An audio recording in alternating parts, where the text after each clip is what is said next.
News first ಲೈವ್ಗೆ ಸ್ವಾಗತ. ನಾನು ವಿಜಯ್ ವೀರಪ್ಪ. ಮೊದಲಿಗೆ ಹೆಡ್ಲೈನ್. ದಾಖಲೆಯ 16ನೇ ಬಜೆಟ್ ಮಂಡಿಸಿದ ಸಿದ್ದರಾಮಯ್ಯ.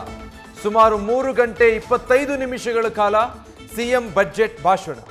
ಬಜೆಟ್ ಗಾತ್ರ 4.09 ಲಕ್ಷ ಕೋಟಿ ರೂಪಾಯಿ. ಹಲವು ಕ್ಷೇತ್ರಗಳಿಗೆ ಬಂಪರ್ ಕೊಡುಗೆ.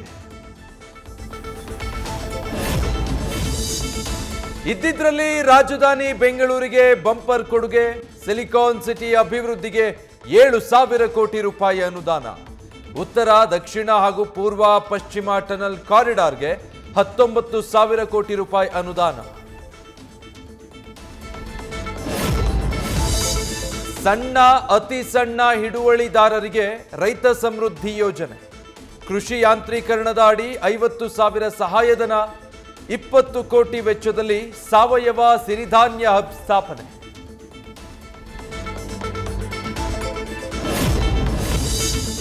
ತಾಯಿ ಮರಣ ಪ್ರಮಾಣ ಶೂನ್ಯಕ್ಕಿಳಿಸಲು 320 ಕೋಟಿ ಅನುದಾನ. ಅಂಗನವಾಡಿ ಕಾರ್ಯಕರ್ತೆಯರಿಗೆ ಗೌರವಧನ 1,000, ಸಹಾಯಕಿಯರಿಗೆ 750 ರೂಪಾಯಿ ಹೆಚ್ಚಳ. ಮಕ್ಕಳಿಗೆ ಶಾಲೆಯಲ್ಲಿ ಇನ್ಮೇಲೆ 6 ದಿನ ಮೊಟ್ಟೆ ಅಥವಾ ಬಾಳೆಹಣ್ಣು ವಿತರಣೆ.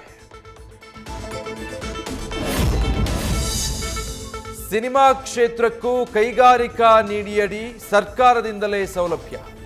ಮಲ್ಟಿಪ್ಲೆಕ್ಸ್ ಸೇರಿ ಎಲ್ಲ ಚಿತ್ರಮಂದಿರಗಳಲ್ಲೂ ಪ್ರತಿ ಪ್ರದರ್ಶನಕ್ಕೆ 200 ರೂಪಾಯಿ ಟಿಕೆಟ್ ದರ ನಿಗದಿ. ಬೆಂಗಳೂರಿನ ನಂದಿನಿ ಲೇಔಟ್ನಲ್ಲಿ ಪಿಪಿಪಿ ಅಡಿ ಸರ್ಕಾರದಿಂದಲೇ ಮಲ್ಟಿಪ್ಲೆಕ್ಸ್. OTT ಸ್ಥಾಪನೆಗೂ ಉತ್ತೇಜನ. ನ್ಯೂಸ್ ಫಸ್ಟ್, ನಿರ್ಭೀತಿಯಿಂದ ನಿಮ್ಮ ಪರವಾಗಿ.